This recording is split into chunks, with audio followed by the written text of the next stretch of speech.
सबसे पहली हमारे पास जो मार्केट है वो है परफेक्ट कंपटीशन मार्केट। अब परफेक्ट कंपटीशन मार्केट के बारे में क्या है, कैसे पता चलेगा परफेक्ट कंपटीशन है, तो पहले मैं आपको थोड़ा सा इसका बैकग्राउंड बता देता हूं कि परफेक्ट कंपटीशन यानी ऐसी मार्केट जहां पे दो तीन चीजें आप नोट करके रखिए। Large number of seller and buyer हो। ऐसी मार्केट जहां पे बायर और सेलर बहुत ज्यादा हो, किसी भी कमोडिटी के बायर बहुत ज्यादा हो, सेलर भी बहुत ज्यादा हो। एक बात ये हो गई। दूसरा, नो इंडिविजुअल बायर और seller has any control over it's price. मतलब प्राइस क्या होगी गुड्स का प्राइस क्या होगा वो ना तो बायर तय करता ना सेलर। मतलब टोटली किस पे डिपेंड करती है, डिमांड और सप्लाई पे। दूसरा फीचर ये हो गया।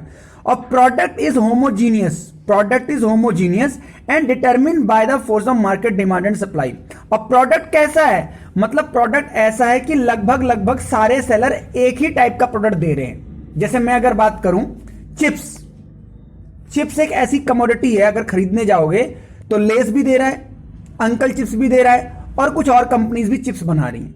तो ऐसी कंपटीशन, ऐसी मार्केट जिसमें सिमिलर गुड्स को बहुत सारे सेलर सेल कर रहे हैं और उसके बायर भी अनलिमिटेड जैसे हैं, मतलब बहुत सारे बायर्स हैं, तो उस मार्केट को हम क्या बोलेंगे, परफेक्ट कंपटीशन मार्केट। उस मार्केट को क्या बोलेंगे, परफेक्ट कंपटीशन मार्केट। अगर हम इसके फीचर्स की बात करें, कैसे पता चलेगा परफेक्ट कंपटीशन है, तो इसके हम देख लेते हैं। जो मैंने अभी इसके बेसिकली वैसे मीनिंग में डिस्कस कर लिया हमने, लेकिन जरा इसका एक बार हम देखते हैं इसके फीचर्स क्या कहता है। सबसे पहला फीचर कहता है large number of buyer and seller. ये मैंने मीनिंग में ही बता दिया, बायर भी बहुत ज्यादा होंगे और बताओ सेलर भी बहुत ज्यादा होंगे। यानी ऐसी गुड्स है जिसके number of buyer and seller बहुत ज्यादा हैं। तो उस मार्केट को आप समझ जाना कि ये परफेक्ट कंपटीशन मार्केट है। Large number of buyer and large number of seller. इसको चाहे आप 2 पॉइंट लिख सकते हो। पहला पॉइंट बोल सकते हो लार्ज नंबर ऑफ बायर, और दूसरा लिख सकते हो लार्ज नंबर ऑफ फर्म्स या सेलर। तीसरा जो इसका फीचर आया वो आया इसकी प्रोडक्ट के ऊपर। इसकी जो कमोडिटी है जिसको आप खरीद रहे हो, जिसको आप मार्केट में लेने गए हो, वो किस नेचर की है, होमोजीनियस नेचर की है। अब ये होमोजीनियस क्या होता है, इसको मैं थोड़ा सा पढ़ता हूं। इसके अंदर लिखा हुआ है all seller sell identical unit of a given product. Identical unit से मतलब चाहे Pepsi P low, Coke P low, बात एक ही है, समझ रहे हो। चिप्स चाहे अंकल चिप्स का खा लो, चाहे लेस के खा लो, ऑलमोस्ट टेस्ट एक ही है। An important conclusion can be drawn from this feature. It is that buyer will have no reason to prefer the product on the seller of the product another seller. Thus the price of product throughout the market will be same. मतलब product का test भी same है लगभग, और price भी लगभग क्या है बताओ, सेम ही है। बात समझ में आ गई। तो ये फीचर हो गया। तीसरा, नेक्स्ट फीचर की बात करें तो नॉलेज ऐसा प्रोडक्ट है जिसकी लगभग मार्केट में सभी कस्टमर को बराबर नॉलेज है कि कितने का है, अच्छा है, बुरा है, मेरे लिए बेकार है, कैसा है।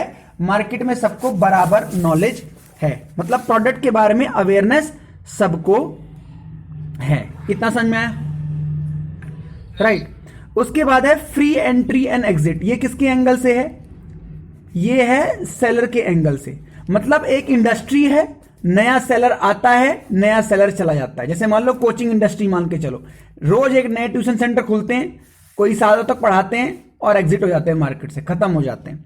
तो ऐसी ये मार्केट है, ऐसी परफेक्ट कंपटीशन मार्केट है जहां पे सेलर के लिए एंट्री और एग्जिट के लिए कोई नियम कानून नहीं है, कोई लीगल रिस्ट्रिक्शन नहीं है, कोई आपको जरूरत नहीं इसे पूछने की। जब मर्जी आओ अपना प्रोडक्ट बेचो, और जब नुकसान हो रहा हो चुपचाप मार्केट से हट जाओ।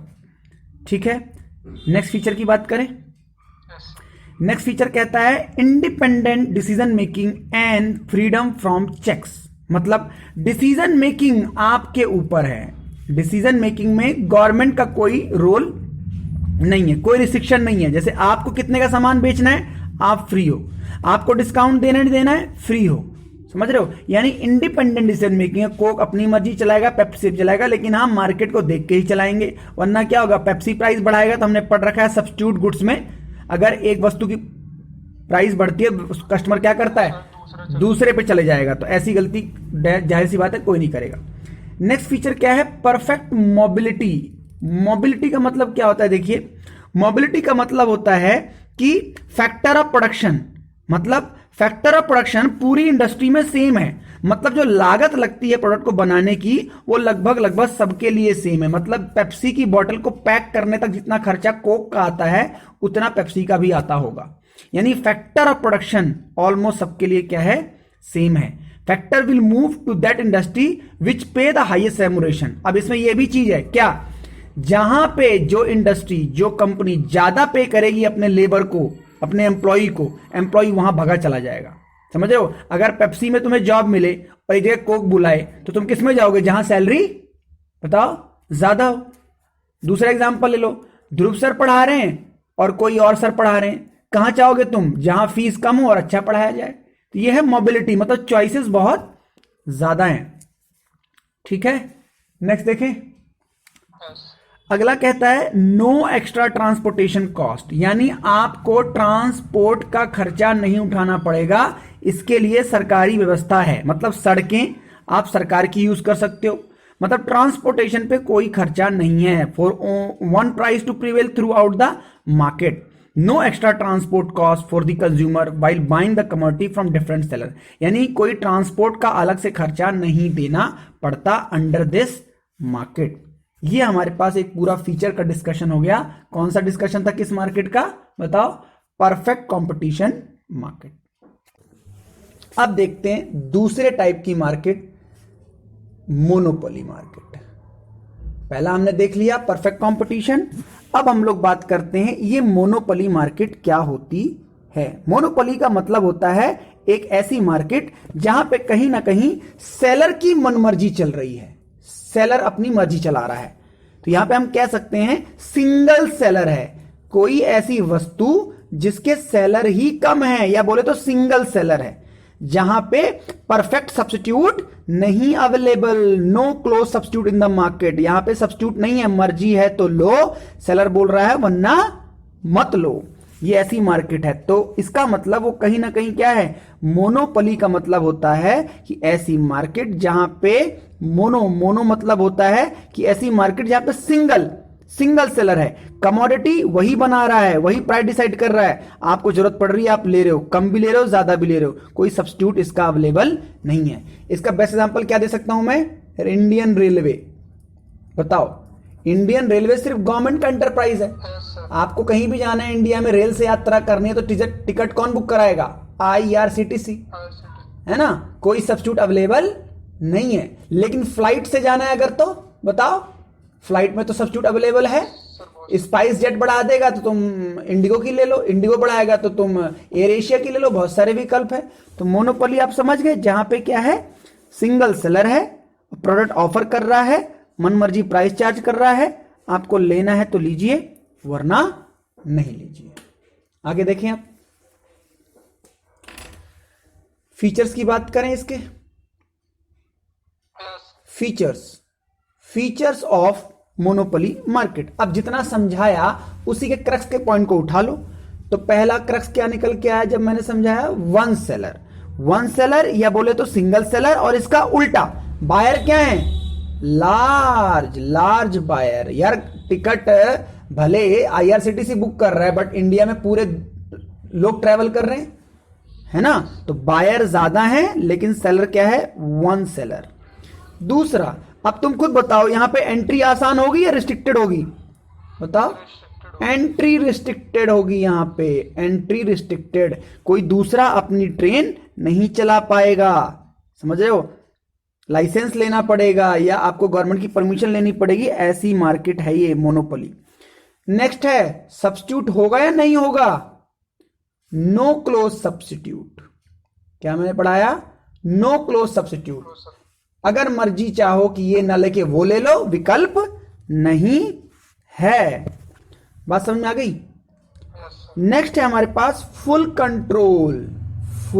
Control over price. अब बताओ, इंडियन रेलवे चाहे 100 की टिकट 200 कर दे, 200 की टिकट 250 कर दे, लॉकडाउन में प्राइस 4 गुना बढ़ा दे, तुम्हारे पास कोई विकल्प है गांव जाने का?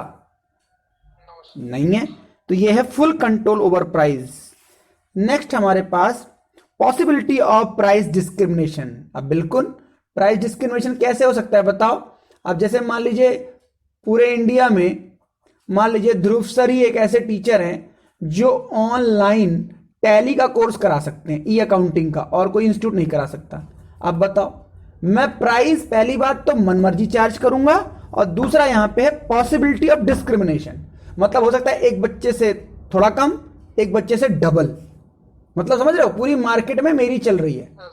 लेकिन मैं बता दूं तुमको, इंडिया में मोनोपोली क्रिएट करना बैन है, लॉ बना हुआ है। मोनोपोली एक्ट के तहत इंडिया में कोई ऐसा सेलर नहीं कह सकता या ऐसी मार्केट क्रिएट नहीं कर सकता कि जो कहे कि सिर्फ प्रोडक्ट मैं ही बनाता हूं, सब्स्टिट्यूट नहीं है। गवर्नमेंट के पास सिर्फ अधिकार है, और भी गवर्नमेंट इसका सदुपयोग करती है, दुरुपयोग नहीं करती। कहीं ऐसा नहीं कर सकती कि अनरीजनेबल प्राइस चार्ज करे। बात समझ में आ गई? तो ये पूरा मोनोपोली का हो गया, मोनोपोली मार्केट। अब हम देखते हैं demand curve of monopoly firm. अब हम इसके डिमांड कर्व को जरा एनालिसिस करते हैं। तो इसको जब हम एनालिसिस करेंगे तो हम क्या पाएंगे, जैसे नॉर्मल डिमांड कर्व होता है। नॉर्मल डिमांड कर्व क्या कहता है, अगर किसी वस्तु का प्राइस नॉर्मल प्राइस से बढ़ा दिया जाए तो डिमांड क्या हो जाती है बताओ, कम हो जाती है। ये नॉर्मल रूल कहता है। यहां पे भी यही रूल अप्लाई होगा। अगर आप प्राइस बढ़ा दोगे तो डिमांड कम हो जाएगी। इसके रिवर्स अगर बात करें, अगर प्राइस गिराओगे तो डिमांड भी बढ़ जाएगी। सीधा रिलेशन है, यानी नॉर्मल गुड्स की तरह यहां पे ट्रीटमेंट होगा। यही इसका डिमांड कर्व है, राइट। ये इसका डिमांड कर्व का डिस्कशन हो गया। अब एक छोटी सी बात पर डिस्कशन कर लेते हैं, how does monopoly market arise. यानी जब मार्केट में मोनोपोली क्रिएट करना ही मना है तो ऐसी कौन कौन सी इंडस्ट्रीज हैं या ऐसे कौन कौन एरियाज हैं जहां पे आज भी बिजनेस मोनोपोली के वे में हो रहा है। तो पहला पॉइंट कहता है गवर्नमेंट लाइसेंसिंग, जहां पे गवर्नमेंट की लाइसेंसिंग से काम होता हो, या हम बोले जहां पे गवर्नमेंट का बताओ क्या हो, कंट्रोल हो, तो वहां पे मोनोपोली देखी जा सकती है। यानी जिस कमोडिटी के लिए गवर्नमेंट से परमिशन लेनी पड़ती हो या गवर्नमेंट का लाइसेंस लेना पड़ता हो, वहां पे आप कह सकते हो कि वहां पे मोनोपोली टाइप का बिजनेस आपको देखने को मिला। जैसे मैंने आपको एग्जांपल बताया रेलवे, बात समझ आई। तो रेलवे एक ऐसी सर्विस है जो डिपार्टमेंटल अंडरटेकिंग में आती है, बिजनेस स्टडी में हमने पढ़ा भी है। डिपार्टमेंटल अंडरटेकिंग में आने वाले बिजनेस किस तरीके के हो सकते हैं, मोनोपोली, बट वो हमेशा सदुपयोग के लिए होते हैं, दुरुपयोग के लिए नहीं होते। तो सर प्राइस तो गवर्नमेंट ही वो करती है ना, डिसाइड। हाँ, गवर्नमेंट प्राइस डिसाइड करती है, लेकिन इसमें ये नहीं है कि गवर्नमेंट बीच में आएगी। आपको स्वतंत्र प्रभार दे दिया ना कि आप अपना डिसाइड करो, गलत ज्यादा करोगे तो गवर्नमेंट बीच में आ जाएगी। मतलब मिनिस्ट्री चलाती है इसको, मिनिस्ट्री मैंने बताया था, रेलवे मिनिस्ट्री होती है, ऐसे फाइनेंस मिनिस्ट्री होती है, हर डिपार्टमेंट की मिनिस्ट्री बन जाती है। तो मिनिस्ट्री डिसाइड करती है, और मिनिस्ट्री के अंदर ही फिर डिपार्टमेंट्स होते हैं, वो डिसाइड करते हैं। जब तुम गलत करोगे तो सब लोग बीच में आ जाएंगे, ठीक है ना। चलो अगला कौन सा टाइप देखने को मिलता है, पेटेंट राइट। अब पेटेंट में हमने पढ़ा है, जैसे मान लीजिए कोई बड़ी कंपनी है, जैसे मान लीजिए माइक्रोसॉफ्ट है। अब माइक्रोसॉफ्ट में विंडो तो सिर्फ माइक्रोसॉफ्ट ही देता है ना। तो अगर विंडो लेनी है तो माइक्रोसॉफ्ट का, और अगर तुम चाहते हो माइक्रोसॉफ्ट का प्रोडक्ट बेचो तो तुम्हें क्या करना पड़ेगा, माइक्रोसॉफ्ट का पेटेंट राइट खरीदना पड़ेगा, उसको तुम्हें एनुअल फीस देनी पड़ेगी उसके प्रोडक्ट को बेचने के लिए। बात समझ में आ गई। अगला टाइप होता है कार्टेल। कार्टेल क्या होता है, it refers to collective decision making by a group of firms. मतलब एक ग्रुप बन गया फर्म का, उन लोगों ने डिसाइड कर रखा है कि हम बेचेंगे तो एक कॉमन नेम से बेचेंगे, वरना हम नहीं बेचेंगे। यानी एक कॉमन नेम का यूज करेंगे और सब लोग उसी प्रोडक्ट को बेचेंगे। जैसे मान लीजिए एग्जांपल तौर पे अमूल मिल्क। अब अमूल मिल्क एक कॉमन नेम है अमूल, लेकिन अमूल जो कंपनी है वो जिस नाम से प्रोडक्ट बेच रही है वो अमूल है, लेकिन इसको कई सारे प्रोड्यूसर से जुड़े हुए जो मिल्क सप्लाई करते हैं, और फिर एक कॉमन नेम अमूल के नाम से मिल्क ऑल ओवर इंडिया बिकता है, ठीक है। नेक्स्ट क्या है इसके अंदर, देखो नेचुरल ऑकरेंस। अब नेचुरल ऑकरेंस क्या हो सकता है, जैसे मान लो कुछ ऐसी चीजें हैं, जैसे कुछ ऐसे बिजनेस है जिसमें आप खुद काम करते हैं, जैसे मोनोपोली में exist as a natural phenomenon. जैसे the only spring of water is an island. अब जहां पे आइसलैंड ज्यादा है, जैसे कश्मीर है मान लो, तो वहां ड्राई फ्रूट ज्यादा होते हैं, अब वो प्राइस अपने हिसाब से डिसाइड करेंगे। केरला है, वहां अलग प्रोडक्टिविटी होती है। हिमाचल है, वहां पे टी की प्रोडक्टिविटी ज्यादा होती है। तो यानी नेचर के हिसाब से वहां बिजनेस डिजाइन हो जाता है और वहां पे लोग फिर अपनी मोनोपोली टाइप में चलाते हैं। अब दिल्ली, मुंबई, कोलकाता में तो ड्राई फ्रूट्स की खेती हो नहीं सकती, समझ गए, है ना। अब ढलान पहाड़ चाहिए टी के लिए तो वहां हिमाचल चाहिए, वहां अरुणाचल प्रदेश चाहिए, वहां पे नागालैंड चाहिए। तो नेचुरल ऑकरेंस की वजह से भी क्या क्रिएट हो जाती है, मोनोपोली क्रिएट हो जाती है। और फिर वही फर्म फिर उसका प्राइस। ओलिगोपोली कंपटीशन, ओलिगोपोली की अगर हम बात करें तो इसका बेस्ट एग्जांपल क्या है, इसका बेस्ट एग्जांपल है वो देश जहां से पूरा विश्व क्रूड ऑयल परचेज करता है। क्या मैंने समझाया, वो देश या वो देशों की संस्थाएं जहां से कच्चा तेल हर देश क्या करता है, निर्यात करता है, सॉरी आयात करता है, खरीदता है, इंपोर्ट करता है। तो जो क्रूड ऑयल है, डीजल पेट्रोल जहां से हम मंगाते हैं वो हर देशों में नहीं होता, खाड़ी देशों में होता है, अरब कंट्रीज में होता है। तो वहां से हर कंट्री में क्या हो रहा है, इंपोर्ट हो रहा है क्रूड ऑयल। अब उस कंट्री में कई सारी फर्में हैं, कई सारे प्रोड्यूसर सेलर्स हैं, उन लोगों ने ऐसा ग्रुप बना रखा है कि आपस में हम लोग इस तरीके से बेचेंगे। उनका आपस में बिल्कुल प्राइस ऐसा है कि अगर ज्यादा कम करेंगे तो लोग किसी और से खरीदना या दूसरी फर्म से खरीदना शुरू कर देंगे, राइट। लेकिन इंडिया अगर चाहे तो क्रूड ऑयल नहीं बेच सकता, क्योंकि हमारे यहां खुद ही नहीं है, हम कंज्यूम करने के लिए खरीद रहे हैं, हमारे पास इंपोर्ट करने के चांसेस है, हम एक्सपोर्ट नहीं कर पा रहे। लेकिन इंडिया भी ऐसी बात नहीं, कुछ चीज एक्सपोर्ट करता है, ठीक है ना। तो ओलिगोपोली एक ऐसी मार्केट है जहां पे बड़ी बड़ी फर्में हैं लेकिन कम हैं, और बायर तो भैया बहुत ज्यादा है। जैसे मैंने एग्जांपल दिया डीजल पेट्रोल, डीजल पेट्रोल घर घर में खपत है, अगर गाड़ी है तो है ही, कई घर में 2 गाड़ियां हैं तो और ज्यादा खपत हो गई। और कंट्री वाइज देखें तो ज्यादा पॉपुलेशन, ज्यादा पेट्रोल डीजल की खपत, ठीक है। ये पूरा ओलिगोपोली हो गया।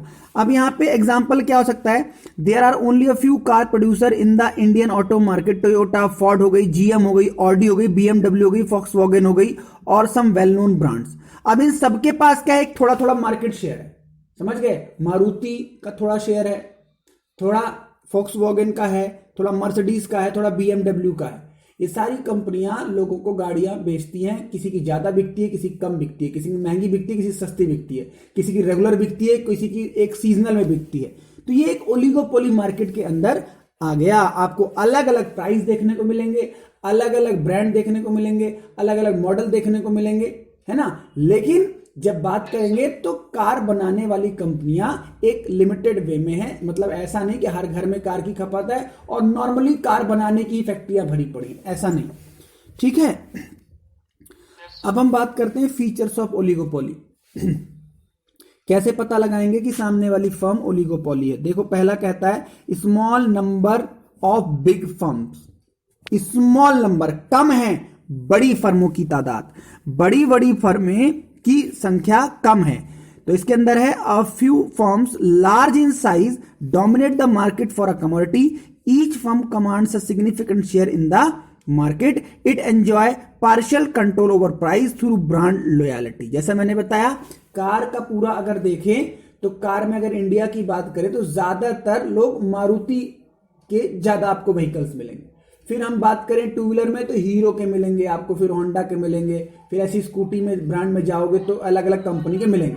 तो सबकी लड़ाई किसमें है, शेयर में, शेयर किसका हिस्सा ज्यादा होगा, ठीक है ना। और प्राइस में बिल्कुल कंपटीशन है। जैसे जुपिटर और मैं बात करूं किसकी, बताओ, स्कूटी के 2 ही, एक्टिवा, बिल्कुल समझ गए। तो एक्टिवा और जुपिटर में बिल्कुल लड़ाई है, बिल्कुल लड़ाई की। जुपिटर के प्राइस बढ़ाओगे तो भाई साहब सारे लोग क्या लेना शुरू कर देंगे, एक्टिवा लेना शुरू कर देंगे। दोनों बिल्कुल परफेक्ट सब्स्टिट्यूट है, ठीक है ना।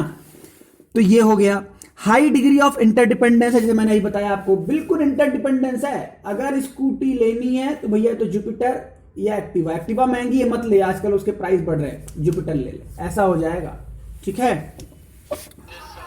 फिर है not possible to determine firms demand curve. यहां पे डिमांड कर्व थोड़ा एस्टिमेट करने में प्रॉब्लम हो रही है। क्यों हो रही है, it is not possible to determine firm's demand curve under oligopoly simply because it is not possible to predict change in quantity when price changes। यहां पे मैं ये नहीं बता सकता कि मेरा प्राइस घटने बढ़ने से क्या फर्क पड़ेगा, समझ रहे हो, क्योंकि ये बात अप्लाई होती है ब्रांडेड प्रोडक्ट पे, क्योंकि यहाँ पे जैसे मैंने कार का एग्जांपल दिया तो यहाँ पे मर्सिडीज भी है, BMW भी है, नैनो भी है, अलग अलग प्राइस, अलग अलग ब्रांड, अलग अलग चीजों की फैसिलिटी के हिसाब से वो अपने गुड्स सेल कर रहे हैं। तो मैं ये नहीं कह सकता कि अगर कल के दिन नैनो के प्राइस और घट जाएं तो लोग क्या नैनो सच में ज्यादा लेना शुरू कर देंगे, ऐसा प्रेडिक्ट करना सही नहीं है।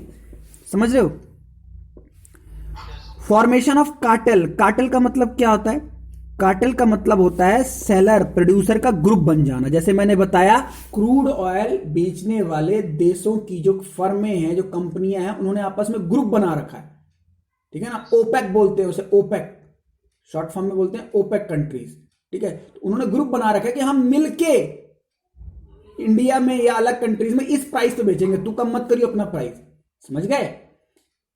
जैसे आप मान के चलो कभी आप स्ट्रीट जाते हो, कभी यहाँ मार्केट लगती है, जैसे मान लो बुद्ध बाजार है, बृहस्पति बाजार है, या नेहरू प्लेस की मार्केट है, लाजपत नगर की है, तो आपको जब वो सेलिंग करेंगे तो आपको एक ही प्राइस मिलेगा। कोई 100 रुपए चिल्ला रहा है ना, थोड़ी दूर जाओगे तो उसका अलग वेरिएंट हो, मतलब प्राइस का ज्यादा फिक्स आपको फ्लक्चुएशन देखने को नहीं मिलेगा। प्राइस का फ्लक्चुएशन कहां मिलेगा? जब आप ऐसे देखो, आपके घर के पास एक शॉप है, फिर नेहरू प्लेस में एक शॉप है, फिर करोल बाग में एक शॉप है, वहां आपको डिफरेंस देखने को मिलेगा। तो यहां पे लोग क्या करते हैं, मैंने क्या बताया, ग्रुप बना लेते हैं, ग्रुप, ठीक है ना। नेक्स्ट है एंट्री बैरियर्स। यहां पे एंट्री बैरियर होगा। कैसे एंट्री बैरियर होगा बताओ? नए प्रोड्यूसर को हम घुसने नहीं देंगे, है ना। समझ रहे हो? There are various barrier of entry of a new firm. These barriers are created largely through patent right. Because of these barriers, the existing firm are not much worried about entry of a new firm in the market. भैया अगर तुझे हमारे group में आके काम करना है तो ये कंडीशन है, पहले पढ़ ले। यानी जब ऐसा नहीं है कि आओ बेचो, जितने बेचना है बेचो चल दो, ना ना ना, हमारा ग्रुप है, ग्रुप ज्वाइन करना पड़ेगा, ठीक है। नेक्स्ट है नॉन प्राइस कंपटीशन। यहां पे क्या है? Under oligopoly, firm tend to avoid price competition. Instead, they focus on non-price competition. मतलब in India, both Coke and Pepsi sell their product at the same price. But in order to increase its share of the market, each firm adopt the policy of aggressive non-price competition. Coke and Pepsi sponsor different games and sport. They also offer lucrative schemes. मतलब मेरी बात समझ रहे हो? Pepsi और Coke का आपस में प्राइस को लेकर के लड़ाई नहीं है। क्यों नहीं है बताओ? क्योंकि इनको पता है प्राइस में अगर खेलेंगे तो लोग के पास विकल्प है, विकल्प है। समझ रहे हो? तो यहां पे भी है कि ये लोग प्राइस की बात नहीं करते, ये शेयर की बात करते हैं। हमें अपना क्या बढ़ाना है बताओ? मार्केट में शेयर बढ़ाना है। तो ये नॉन कंपीटिंग फर्म्स कहलाती है। इनका आपस में कंपटीशन प्राइस को लेकर के नहीं है, राइट। ये हमारा हो गया ओलिगोपॉली का पूरा डिस्कशन। मोनोपोलिस्टिक मार्केट, नाम में क्या लिखा? मोनोपोलिस्टिक। ना तो मोनोपोली टाइप में है, लेकिन मोनोपोलिस्टिक मार्केट में मोनोपोली का बिल्कुल अपोजिट कर दो आप। इसमें क्या है देखो, इसमें लिखा हुआ है कि मल्टीपल बायर है, ठीक है, और मल्टीपल सेलर है ना। और इसमें कंपटीशन किस बात को लेकर के है? प्राइस को लेकर के बड़ा कंपटीशन है। समझ रहे हो? प्राइस को लेके बहुत ज्यादा कंपटीशन है। जैसे कि मैं बात करूं, अगर मैं शॉप पे जाता हूं और मैं कहता हूं भाई साहब एक मुझे ना सादा टूथपेस्ट दे दो, क्या दे दो? टूथपेस्ट दे दो। तो वो इतने सारे नाम बोल देगा कि मेरे को दिक्कत हो जाएगी। बोलूं भाई साहब कोई भी दे दो, 10 रुपए वाला दे दो। बात समझ में आई? मतलब वो ये बोल देगा कि कौन सा दूं आपको, पेप्सोडेंट दूं, सिबाका दूं, क्लोजअप दूं, पतंजलि दूं, कौन सा टूथपेस्ट दूं। यानी एक ऐसी मार्केट जहां पे बायर भी बहुत है। अब टूथपेस्ट हर आदमी को चाहिए, ठीक है ना। टूथपेस्ट घर घर में चाहिए और सबको बराबर चाहिए। ये नहीं किसी को एक दिन के लिए चाहिए, 2 दिन के लिए चाहिए, रेगुलर बेसिस का प्रोडक्ट है। और कोलगेट के नंबर ऑफ सप्लायर भी बहुत ज्यादा है, प्रोड्यूसर भी बहुत ज्यादा है। तो ऐसी मार्केट जहां पे एक ऐसा प्रोडक्ट जो डिफरेंट ब्रांड से डिफरेंट सेलर के द्वारा बेचा जा रहा है, उसे हम मोनोपोलिस्टिक मार्केट कहते हैं। अब इसके अगर फीचर्स की बात करें तो 2 फीचर कौन से हैं देखो जरा। 2 फीचर कौन से हैं? पहला कहता है large number of buyer and seller, दूसरा है प्रोडक्ट डिफरेंशिएशन।